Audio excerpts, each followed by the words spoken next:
Huomenta. Näin kun aamulla herää, niin monesti on kiire töihin ja terveellisesti pitäisi aamenikin syödä ja tehdä kaikenlaista, kokata mitä milloinkin, mutta kun ei oikein kerkiä. Niin nyt mä ajattelin näyttää sulle, että miten saadaan nopeasti terveellinen, hyvä aaminen. Otetaan täältä tämmönen pirtelekone. Näin. Ja sitten otetaan vähän siihen soijajuomaa. Tää voi laittaa maitoakin. Alun pitäen näitä sanottiin Jenkeissä 50-luvulla milkshakeiksi.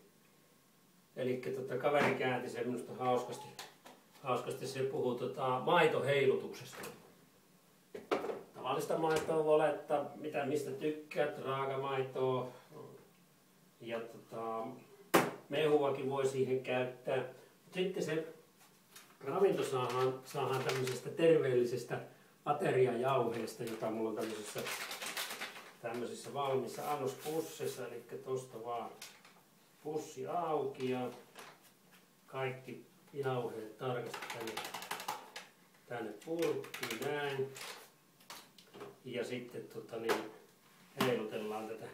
Jaa, minäpäs teinkin nyt tämmöisen ekstra. Mä tykkään nimittäin mustikoista aivan törkeästi. Niin laitetaan vähän lisää siihen purtavaa. Nämä on ihan jäisiä mustikoita. Tuossa kerkiää sen verran, mutta niin kyllä sulaa tuossa, kun heiluttaa ja oottelee, että se pikkusen tuo jauhe siinä niin turpoa oikealle kierteelle, ettei suora. Tämmöstä se on aamulla. Kiire on ja pääpökkössä. Kunnolla korkki kiinni ja shake it, shake it. Tässä voi vähän jumppailla kanssa sitten samaan. Mä tänään on niin semmonen olo. Aika kiva väriseksi tuli ja kivasti nuo mustikat tuolla ropisi. Kiva on viileitä nämä mustikat. Ai vitsi kun on hyvän makusta. Tämä on vaniljan makusta tää jauhe ja siihen sopii nämä mustikat aivan törkeä hyvin. Sitten toinen hyvä maku on tää, mutta vielä parempi itse asiassa, niin on suklaamakuinen jauhe. Suklaata, mustikoita ja soijajuomaa. Tuoretta aapua, se on niin hyvä.